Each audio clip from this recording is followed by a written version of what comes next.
Okay. हम लोग पिछले वीडियोज में बहुत सारी बातें किए हैं और अभी भी वही पुराना चैप्टर है फिजिकल वर्ल्ड एंड मेजरमेंट, जो कि फिजिक्स 11th का है, जिसमें हम लोग डायमेंशंस क्या हैं, यूनिट्स क्या हैं, यूनिट्स की आवश्यकता क्यों पड़ी, यूनिट्स को डिसाइड करने वाला कौन है, ये बहुत सारा काम हम लोग किए हैं। बहुत सारी फिजिकल क्वांटिटी के डायमेंशंस हम लोग लिखे हैं और ये भी हम लोगों ने कहा है कि लिमिटेशंस क्या है, लिमिटेशंस क्या है, जिसमें हम लोगों ने कहा था कि डायमेंशनल एनालिसिस के द्वारा हम नहीं प्राप्त कर सकते हैं तो किसी नंबर्स को प्राप्त नहीं कर सकते हैं। ओके, तो आज हम आपको उसी कड़ी में आगे बढ़ाने जा रहे हैं जिसमें है कि फिजिकल वर्ल्ड यानी uses of dimensional analysis, uses of dimensional analysis यानी डायमेंशनल एनालिसिस का यूज क्या है, यूज क्या है, इसकी चर्चा हम लोग करने की तैयारी में हैं। ओके, जिसमें सबसे पहला है कि to check a correctness of an equation, ठीक है ना। कोई इक्वेशन सही है लेकिन यहाँ डायमेंशनली कहा जाएगा, ठीक है ना। इस बात को हम लोग यहाँ पर चेक करेंगे। तो ये बेस्ड है किस पर, प्रिंसिपल ऑफ होमोजेनिटी का हिंदी हुआ करता है समघातता का सिद्धांत, यानी समान घात। तो अगर कोई इक्वेशन जो कि बहुत सारी फिजिकल क्वांटिटीज को कनेक्ट कर रही है, रेट कर रही है, अगर वो डायमेंशनली सही है तो उसकी दोनों तरफ के हर टर्म के डायमेंशंस क्या होने चाहिए, बराबर होने चाहिए। इसी को कहा करते हैं प्रिंसिपल ऑफ होमोजेनिटी कहा करते हैं, या कंसिस्टेंसी ऑफ डायमेंशंस भी कहा करते हैं। ओके, तो यहां पर है कि it is based on the principle of homogeneity, principle of homogeneity समघातता का सिद्धांत है। अब इसमें क्या है कि if an equation relating different physical quantities, if an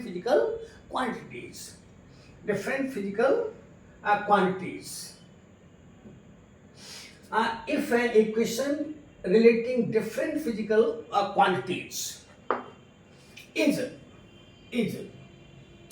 densely correct, is densely correct, is densely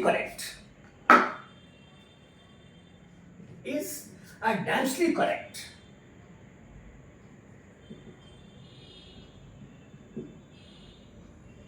is densely correct.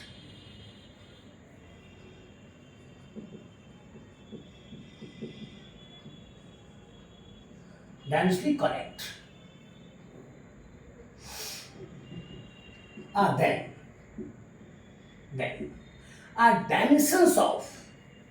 Then dimensions of each term, dimensions of each term on both sides of the equation must be same. Both sides of the equation must be same. फिर एक बार कहेंगे कि अगर कोई equation dimensionally सही है, if an equation connecting different physical quantities are dimensionally correct, then dimensions of each term on both sides of the equation must be same. तो दोनों तरफ के जो टर्म्स हैं उनके डायमेंशंस बराबर होने चाहिए। इसी को कहा करते हैं प्रिंसिपल ऑफ होमोजेनिटी, इसी को प्रिंसिपल ऑफ होमोजेनिटी कहा करते हैं। तो फिर एक बार कह सकते हो कि अगर कोई इक्वेशन जो कि बहुत सारी फिजिकल क्वांटिटी को कनेक्ट कर रही है, डायमेंशनली सही है, ध्यान रखिएगा डायमेंशनली सही है, न्यूमेरिकली हो भी सकती है और नहीं भी हो सकती है, तो हम कह रहे हैं डायमेंशनली करेक्ट है, तब then dimensions of each term on both sides of the equation must be same. तब dimensions हर टर्म के क्या होने चाहिए, समान होने चाहिए। इसी को कहा करते हैं this is called principal of homogeneity, यानी कोई इक्वेशन सही है डायमेंशनली तो उसके दोनों तरफ के जितने टर्म्स हैं उन सभी टर्म्स के डायमेंशंस बराबर होने चाहिए। इसी को कहा करते हैं प्रिंसिपल ऑफ होमोजेनिटी। समघातक का संघात समान होनी चाहिए, लगातों को हम लोग डायमेंशंस कह चुके हैं। ओके, इसका मैंने एक एग्जांपल लिया है, इसको हम हटा देते हैं।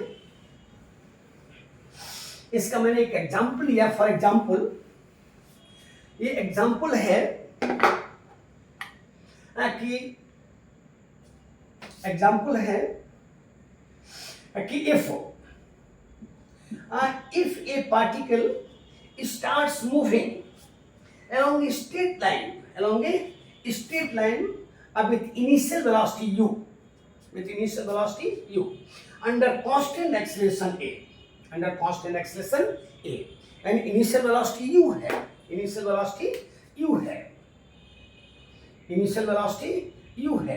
और कांस्टेंट जो एक्सेलरेशन है वो क्या है, a है, कांस्टेंट एक्सेलरेशन a है। Then distance covered by the particle in time t is given by s equal to ut plus half at square, s equal to ut plus half at का square. अब याद करो, मैंने आपको बताया था कि ये जो नंबर्स हैं इनके डायमेंशंस नहीं होते हैं, या डायमेंशनल एनालिसिस जो है इनके बारे में कोई जानकारी नहीं देता है। ओके, तो अब यहाँ पर हम लोग कहते हैं कि अगर यह इक्वेशन डायमेंशनली सही है, if this equation is dimensionally correct, ध्यान दीजिएगा आप, डायमेंशनली करेक्ट, then ut एक टर्म है कि डायमेंशंस 80 स्क्वायर के बराबर होने चाहिए, और ये बराबर होने चाहिए किसके, s के। s को आप यहां ना लिखना चाहें तो यहां लिख सकते हो, इक्वल। ये टर्म है, इसको हम टर्म कह रहे हैं। ये लेफ्ट हैंड साइड का है, ये राइट हैंड साइड का है, ये भी राइट हैंड साइड का। तो अगर ये क्वेश्चन डायमेंशनली करेक्ट है तो दोनों तरफ के हर टर्म के डायमेंशंस बराबर होने चाहिए, यानी s के डायमेंशंस ut के बराबर होने चाहिए, बराबर किसके, at के स्क्वायर के होने चाहिए। और सब कुछ आप जानते हैं, s डिस्टेंस है l, u वेलोसिटी है lt इनवर्स, t टाइम है, a एक्सीलरेशन है lt इनवर्स 2 और t स्क्वायर, t टाइम है तो t का square, means l equal to l, ये कट जाएगा बराबर किसके, l के। यानी दोनों तरफ के डायमेंशंस सही है, एक ही है, इक्वल है, इसका मतलब इक्वेशन सही है, ये इक्वेशन सही है। This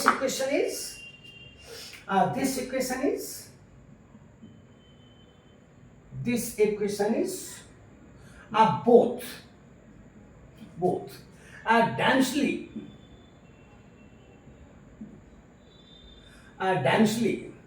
and numerically correct,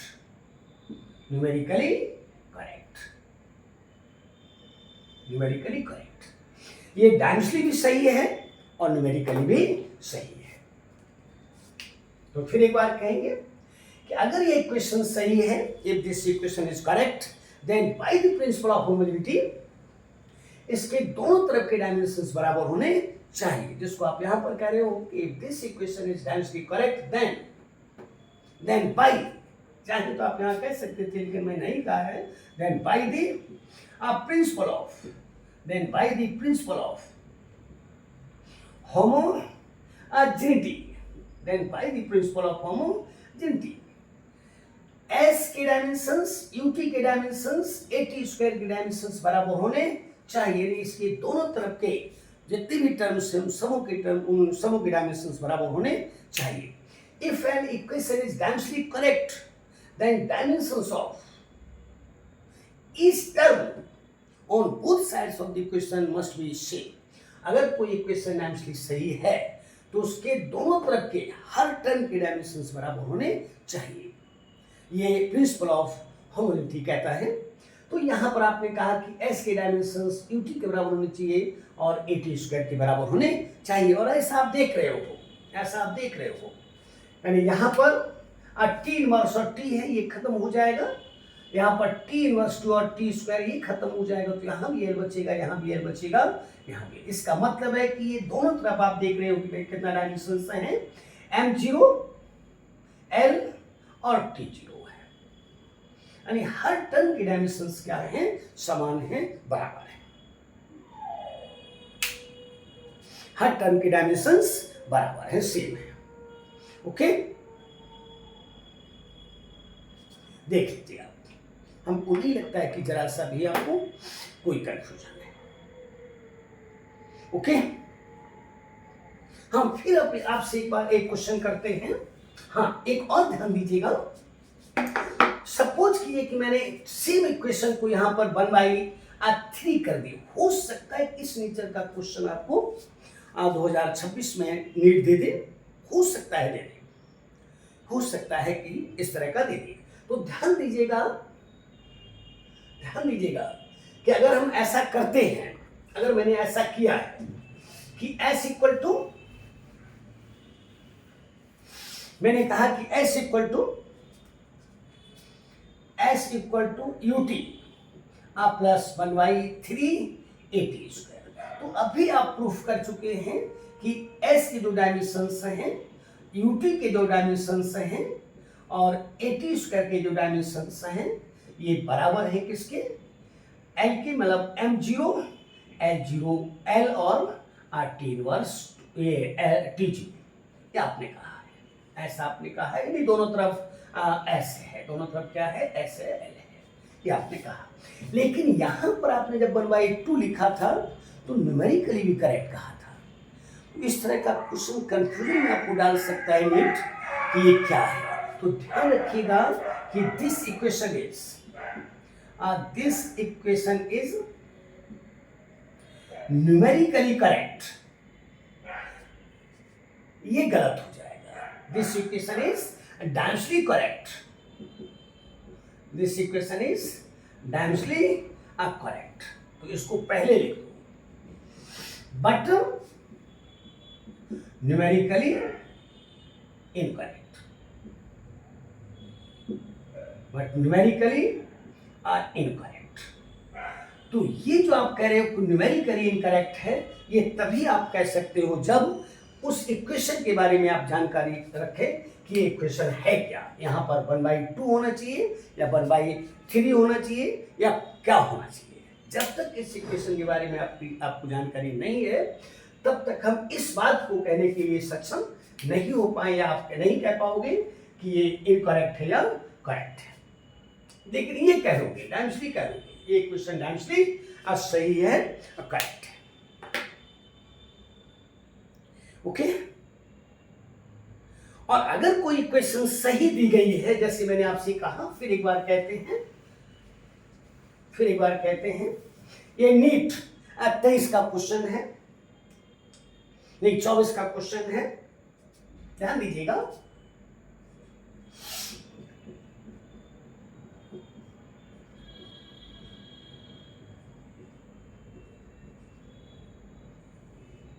NEET 2024 का क्वेश्चन है कि ए फोर्स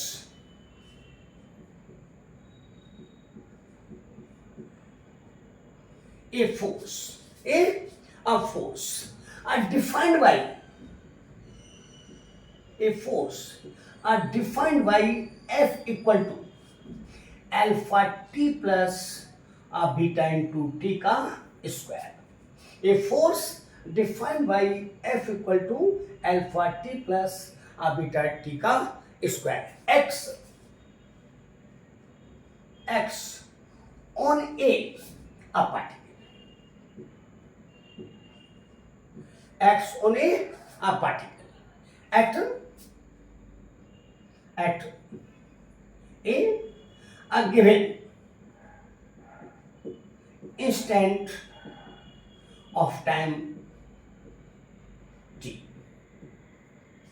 ओके, ये इन्होंने कहा। अब ये कह रहे हैं कि the factor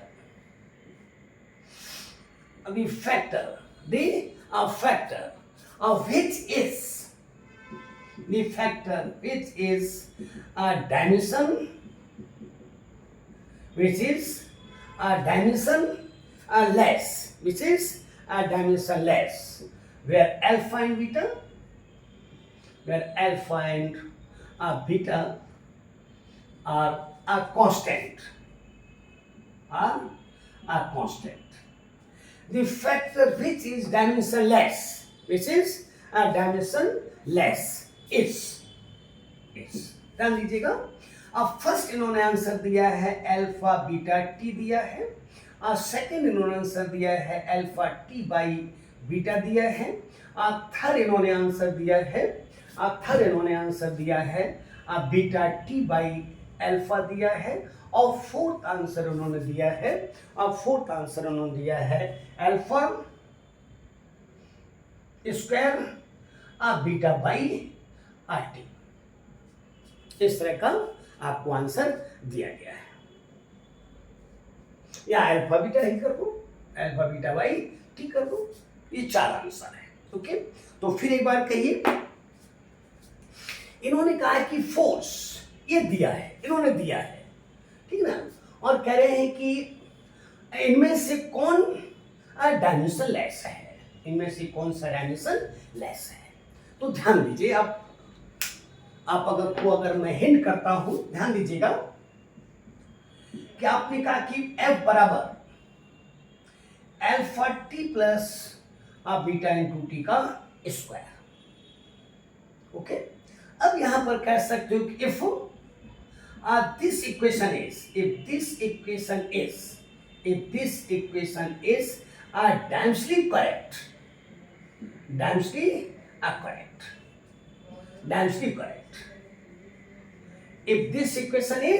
densely correct, if this equation is densely correct, then by the principle of homogeneity,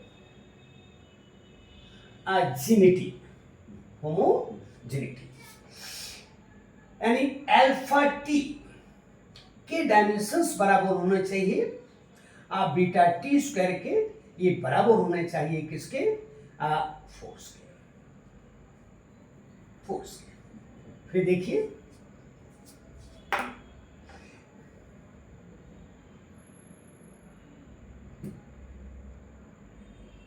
okay, यानी इसके डायमेंशंस किसके बराबर होने चाहिए, फोर्स के बराबर होने चाहिए।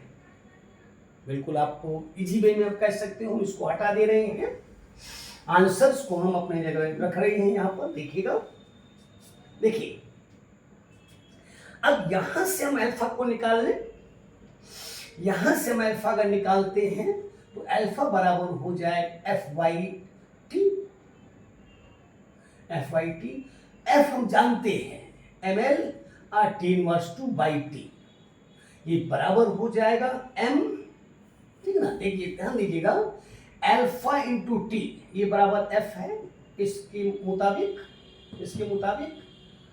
सेंस कर देते हैं, इसलिए अल्फा बराबर हो जाएगा एफ वाई टी, एफ हम जानते हैं फोर्स है M L T inverse 2 by T, जो कि बराबर हो जाएगा एम एल टी इनवर्स 3।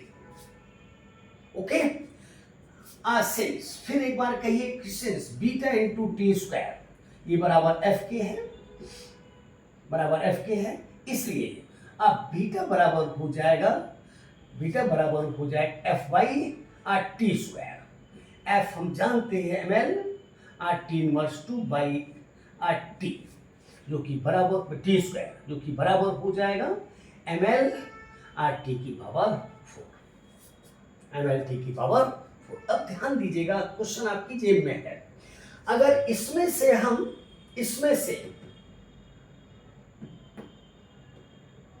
क्या करें,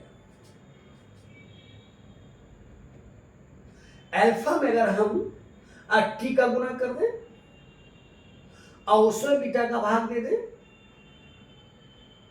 या हम बीटा में टी का गुना कर दें, उसमें हम अल्फा का भाग दे दें। ओके, तो देखिएगा alpha into T plus beta into T का स्क्वायर। अल्फा मैंने निकाल लिया है M L T inverse two by T. अब बीटा मैंने निकाल लिया है M L T inverse two by T square, ये आ गया। और मुझे डायमेंशन लेस करना है, मुझे डायमेंशन लेस करना है, तो हम इस ये नहीं होगा। अगर हम इसको चेक करते हैं, सेकंड को चेक करते हैं, ध्यान दीजिएगा, हम यहाँ अल्फा लिखते हैं, alpha is M L R T inverse 3 और इंटू टी है बाई बीटा है एम एल टी की पावर -4। ये संभव नहीं हो पाया है, क्यों? क्योंकि डायमेंशन लेस नहीं है। अब हम चेक करते हैं किसे, हम सेकंड या थर्ड को चेक करते हैं, हम थर्ड को चेक करते हैं। थर्ड में दिया हुआ है आप beta into T by alpha. अब बीटा हमारे पास है M L R T inverse 4 और इंटू टी, अब बाई हो जाएगा अल्फा, अल्फा वहां पर है M L R T inverse 3। ये इससे मिलकर क्या बना देगा, M L R T inverse 3 हो जाएगा by M L R T inverse 3 हो जाएगा, जो कि बराबर हो जाए m0 l0 t। यानी आंसर नंबर कौन सा, 3 हो जाएगा,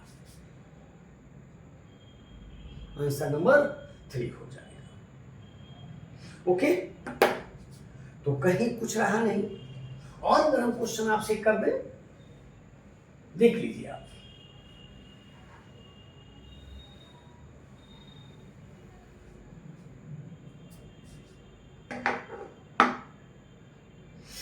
ओके।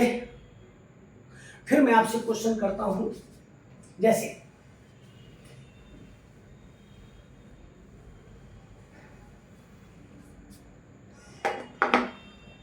जैसे मैंने आपसे कहा फॉर एग्जाम्पल कहा, ये जेई का क्वेश्चन है,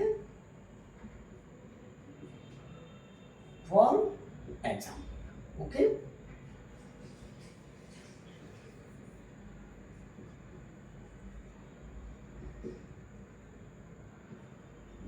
फॉर एग्जाम्पल,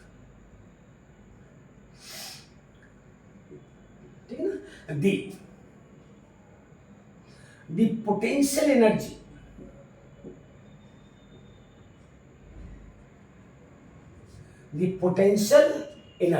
अब पोटेंशियल एनर्जी हम जानते हैं कि एनर्जी है of A particle, the potential energy of a particle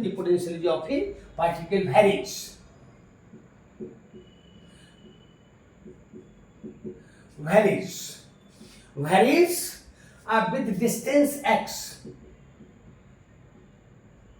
varies with distance x from a fixed origin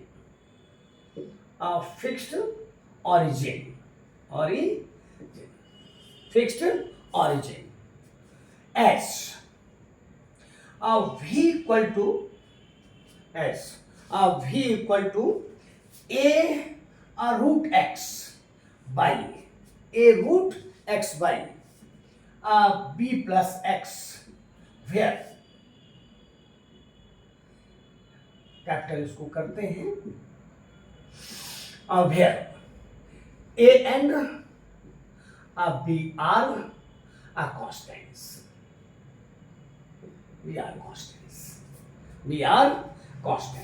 अब ये कह रहे हैं कि the dimensional formula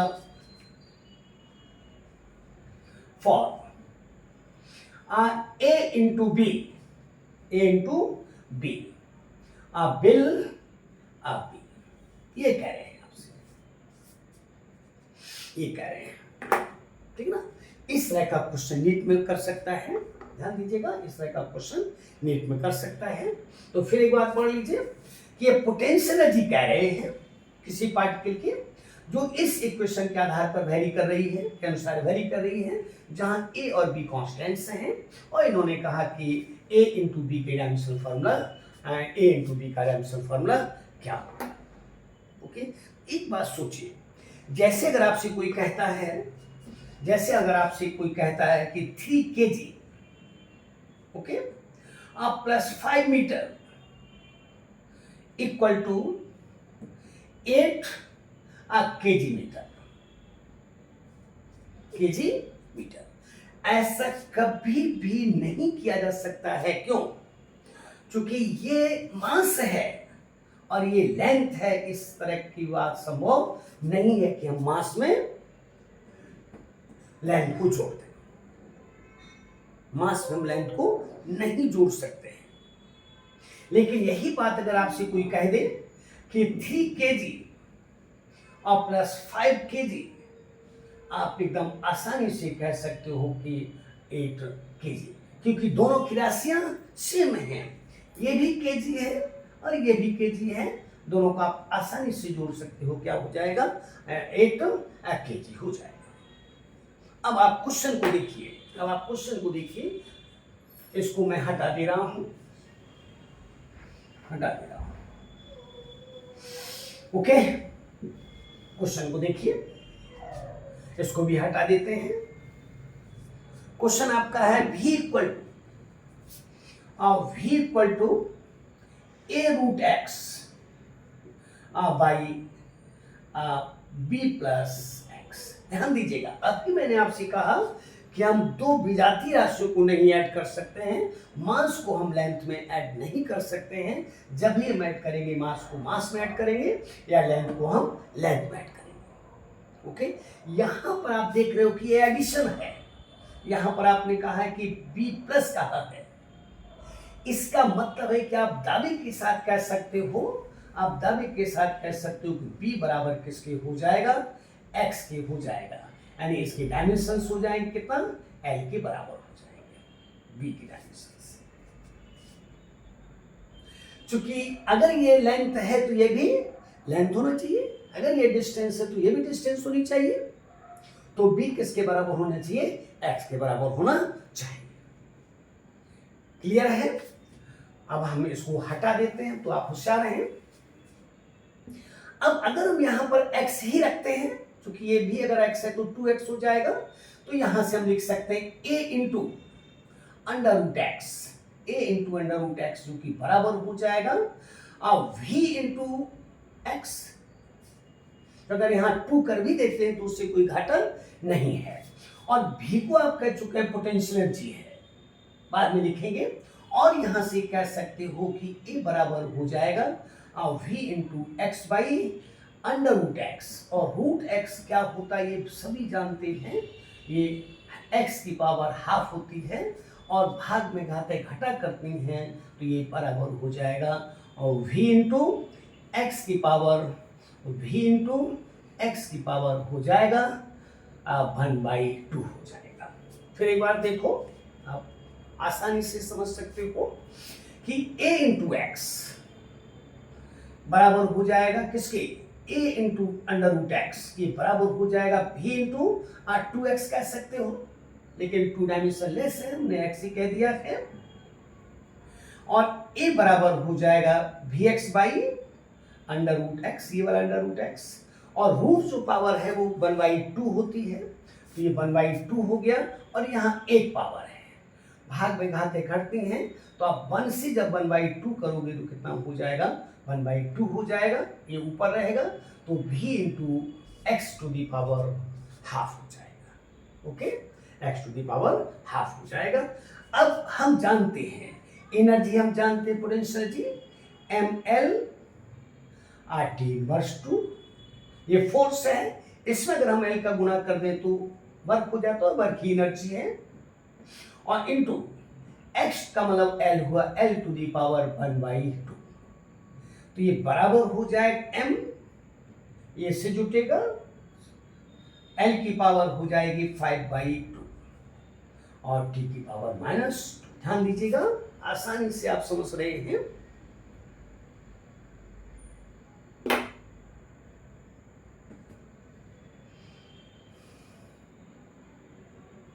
अब इन्होंने आपसे कहा कि AB अब इन्होंने आपसे कहा ए बी, अब इन्होंने कहा आपसे ए बी, इसे ए बी ये बराबर हो जाए, ए हमारे पास है ये m l की पावर 5/2 r की पावर -2 इंटू l, तो ये बराबर हो जाएगा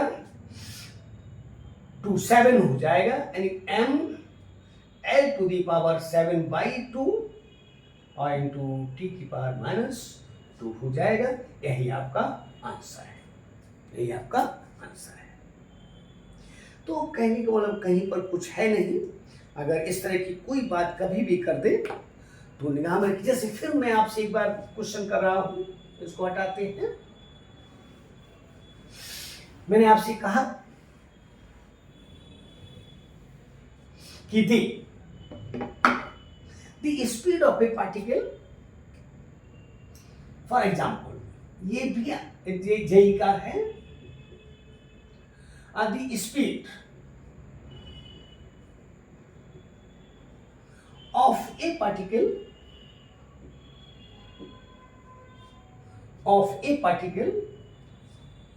of a moving particle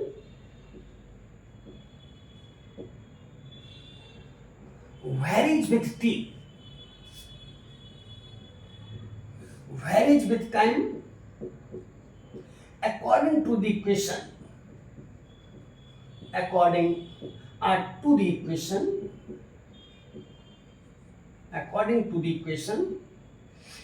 v equal to beta by alpha, v equal to beta by alpha into e to the power minus alpha into t, where alpha and beta are constants. What are the dimensional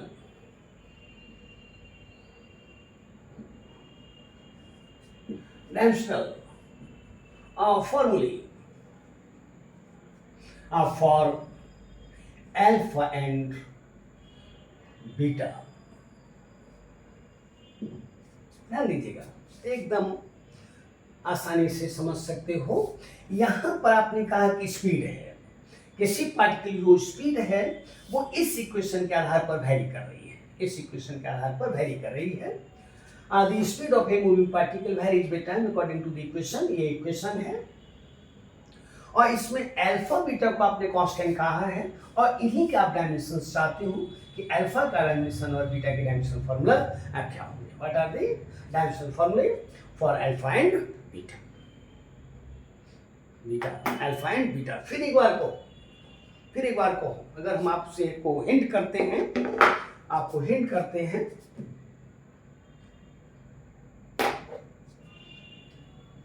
अगर हम आपको hint करते हैं, ध्यान दीजिएगा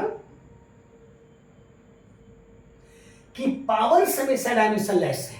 पहले इसको देखिए आप, इसको since power is always dimensionless,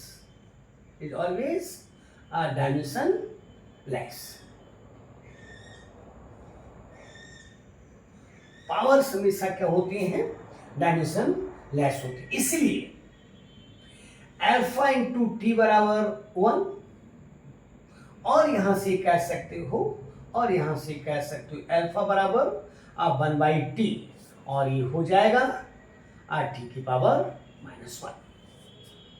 तो अल्फा का डायमेंशनल फार्मूला हो गया। अल्फा का डायमेंशन, इसको हटा सकते हैं तो आप होशियार हैं। अल्फा का डायमेंशनल फार्मूला हो जाएगा, ये हो जाएगा कितना, अल्फा का डायमेंशनल फार्मूला हो जाएगा m0 L0 और टी की पावर कितनी, -1। ये अल्फा का है, चाहे तो इक्वेशन लिख दीजिए, बाद में आप फार्मूला तो लिखना जानते ही हो। ये बराबर हो जाएगा इसके, ये अल्फा हो गया। ओके, आपने अल्फा निकाल लिया। अब यहां पर आप कह चुके थे ई एक्सपोनेंशियल है, सिंस लॉग ई जो कि नेचुरल लॉग है, and exponential a shear are dimensionless, ये डायमेंशनलेस है का मतलब ये डायमेंशनलेस है कौन, ये डायमेंशनलेस है, ध्यान दीजिएगा ये डायमेंशनलेस है।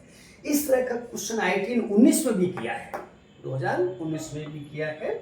तो ये अगर डायमेंशनलेस है तो आप कह सकते हो कि बीटा बराबर, ये भी बराबर हो जाएगा किसके, इसलिए भी बराबर हो जाएगा आप बीटा बाई अल्फा के, भी बराबर हो जाएगा आप बीटा बाई अल्फा के। भी चूंकि ये डायमेंशनल है, जैसे पावर डायमेंशनल है, ये नंबर्स हैं, लॉग वगैरह ये सब नंबर्स हैं, नंबर है ये सब नंबर, ये नेचुरल लॉग है और ये इसका रेसिप्रोकल है, उल्टा है, ठीक ना, डायमेंशनलेस है।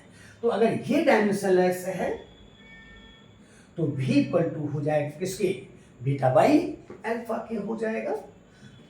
और यहां से कह सकते हो, उसको मैंने हटा दिया है, और यहां से कह सकते हो, और यहां से कह सकते हो, और यहां से कह सकते हो beta equal to alpha into भी। अल्फा हम निकाल चुके हैं टी इनवर्स, और भी हम जानते हैं एल टी इनवर्स, और यहां से कह सकते हो एल आर टी इनवर्स 2। इसका मतलब है कि बीटा का जो इक्वेशन है वो हो जाएगी m0 L R T inverse 2। ये भी कर सकता है अगर जैसे आजकल के परिवेश में आप देखते हैं नीट के क्वेश्चन जो हैं, यहां पर कह सकते हैं कि अल्फा ऐसे ब्रैकेट में कह दे फ्रीक्वेंसी है, और बीटा को कह दे एक्सी, बीटा के डायमेंशंस एक्सीलरेशन के बराबर हैं और अल्फा के डायमेंशंस फ्रीक्वेंसी के बराबर हैं।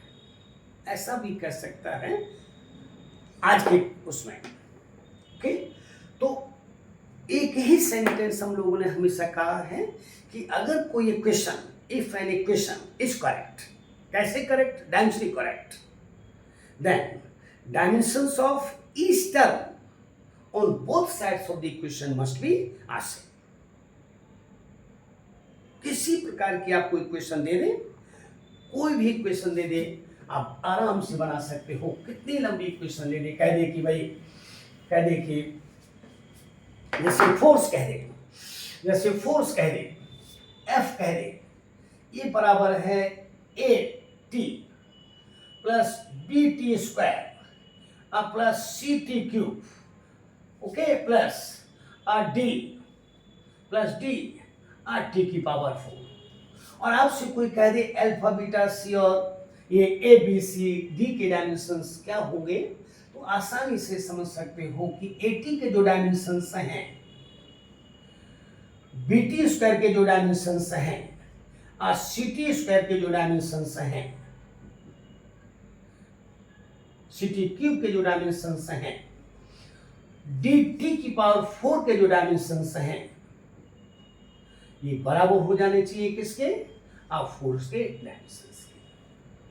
अगर ऐसा आपने कह दिया, ये किससे कहा है, तो आएगी प्रिंसिपल ऑफ होमोजेनिटी कहा है कि अगर if this equation is correct then dimensions of each term on both sides of the equation must be same. अब कुछ रहा नहीं, तो ऐसे आप कह सकते हो अल्फा, कह सकते हो फोर्स बाई टी कह सकते हो, यहाँ से अल्फा नहीं ए, आप यहाँ से बी कह सकते हो, यहाँ से बी कह सकते हो एफ बाई टी स्क्वायर, यहाँ से सी कह सकते हो, यहाँ से सी कह सकते हो एफ बाई टी क्यूब, यहाँ से डी कह सकते हो एफ बाई टी की पावर कितना 4।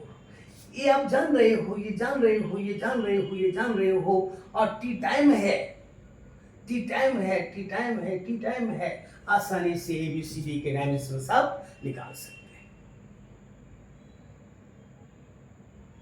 ओके, तो ये फर्स्ट यूज था किसका, डायमेंशनल एनालिसिस का। हो सकता है कि भविष्य में आपको मिल जाए क्वेश्चन, ठीक ना, लेकिन जो सेकंड इसका यूज है उस पर इस साल भी नीट ने दिया था, काफी लेंथी क्वेश्चन उन्होंने दिया था, लेकिन अगर देखा जाए तो काफी इजी क्वेश्चन था। ओके, तो अब हम लोग सेकंड यूज की बात करेंगे। तो आज हम इतना ही रखते हैं, इसको आप समझ लेंगे और चैनल वगैरह को सब्सक्राइब करने की कोशिश करेंगे और समझने की कोशिश करेंगे। Okay, thank you.